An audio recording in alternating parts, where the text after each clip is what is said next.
Online class ले रहा हूँ और ये यूनिट 3 है, यानी इकाई 3। और इकाई 3 में आपका पहला जो टॉपिक है वो है प्रस्तावना। प्रस्तावना को ही हम क्या बोलते हैं, उपदेशिका बोलते हैं। और प्रस्तावना ही हमारा मूल आधार होती है किसी भी चीज़ का। अगर हम कोई परीक्षा भी दें तो हमें प्रस्तावना पहले बनानी पड़ती है। तो इसलिए हमारे संविधान निर्माताओं ने सबसे पहले प्रस्तावना बनाई। उनकी जैसी भी सोच थी, जैसे भी विचार थे, उसके आधार पर उन्होंने प्रस्तावना बनाई।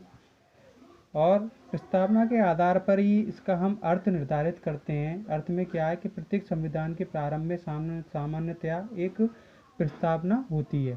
ठीक है, आप भी जानते हो प्रस्तावना होती है, जिसके द्वारा संविधान मूल उद्देश्यों व लक्ष्यों को स्पष्ट किया जाता है। यानी जिसके आधार पर, यानी इस प्रस्तावना के आधार पर संविधान के मूल उद्देश्य और लक्ष्यों को स्पष्ट किया गया कि मूल उद्देश्य क्या रहेंगे, लक्ष्य क्या रहेंगे, किस आधार पर इनको क्रियान्वित किया जाएगा, जिसका मुख्य प्रयोजन संविधान निर्माताओं के विचारों, उस समय जिसके जैसे भी विचार थे जब संविधान बनाया था, तथा उद्देश्यों को स्पष्ट करना होता है। प्रस्तावना में संविधान निर्माताओं के विचारों तथा उद्देश्यों को स्पष्ट करना होता है कि क्या उद्देश्य रखे जाएं जिससे संविधान का निर्माण हो और उसका पालन लोग कर सकें, जिससे संविधान की क्रियान्विति तथा उसके पालन में संविधान की मूल भावना को ध्यान में रखा जाता है।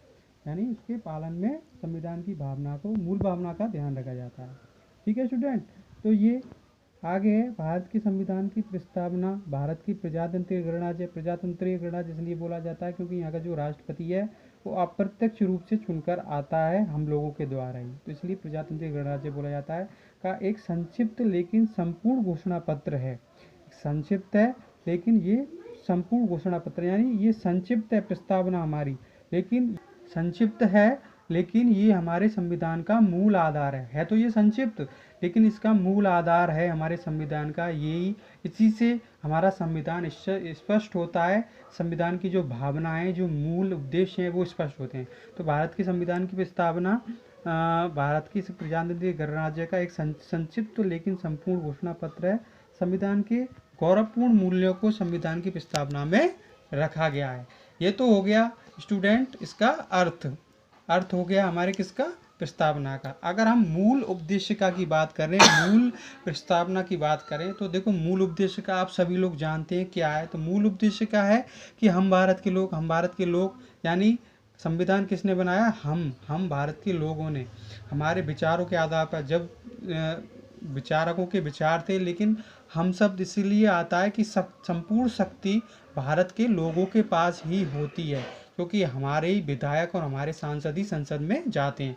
इसलिए इसमें कहा गया कि हम भारत के लोग भारत को एक संपूर्ण प्रभुत्व संपन्न, यानी पूर्ण रूप से संपन्न, जिसपे कोई भारी दबाव ना हो, संपूर्ण प्रभुत्व रूप संपन्न लोकतंत्रात्मक गणराज्य, अभी मैंने प्रजातांत्रिक गणराज्य का अर्थ बताया था, वही लोकतंत्रात्मक गणराज्य है, बनाने के लिए तथा उसके समस्त नागरिकों को सामाजिक, आर्थिक और राजनीतिक न्याय, सामाजिक भी हो, आर्थिक भी हो, राजनीतिक न्याय, विचार, अभिव्यक्ति, विश्वास, धर्म और उपासना की स्वतंत्रता, प्रतिष्ठा और अवसर की समता प्राप्त करने के लिए तथा उन सब में व्यक्ति की गरिमा और राष्ट्र की एकता सुनिश्चित करने वाली बंधुता बढ़ाने के लिए दृढ़ संकल्प होकर अपनी इस संविधान सभा में आज तारीख 26 नवंबर 1949 ईस्वी को एतद द्वारा संविधान को अंगीकृत, अधिनियमित और आत्मार्पित करते हैं। इसको अंगीकृत किया गया, इसका एक अधिनियम बना गया और इसको प्रतिष्ठा डाली गई कब, 26 नवंबर 1949 को। तो ये आपकी एक प्रस्तावना है, ये मूल प्रस्तावना है, ये प्रस्तावना का अर्थ है।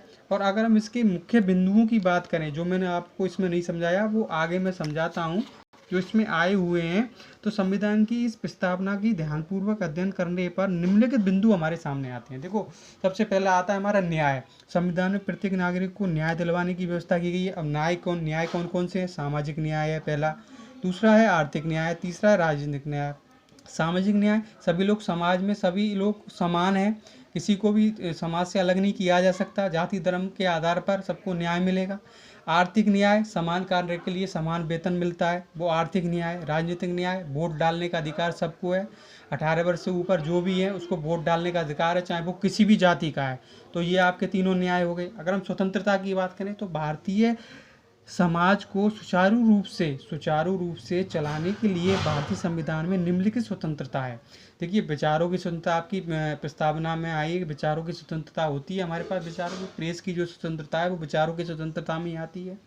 विश्वास, धर्म, उपासना की स्वतंत्रता, विश्वास की, धर्म की और उपासना की स्वतंत्रता है। भ्रमण की स्वतंत्रता है और संपत्ति खरीदने और बेचने की स्वतंत्रता है। हम संपत्ति को सब खरीद सकते हैं, बेच सकते हैं।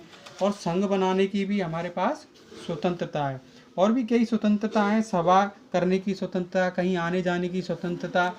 तो जो प्रस्तावना में है वो ही मैंने आपको वर्णित किया है, लेकिन ये भी सारी स्वतंत्रता आपके अनुच्छेद 19 के अंतर्गत आती हैं। संपत्ति खरीदने बेचने की स्वतंत्रता, संघ बनाने की स्वतंत्रता और सभा करने की स्वतंत्रता, ये सारी होती हैं। तीसरी इसमें अगर प्रस्तावना में आता है तो समानता क्या है? प्रतिष्ठा और अवसर में समानता प्रजातंत्र के लिए बहुत आवश्यक है।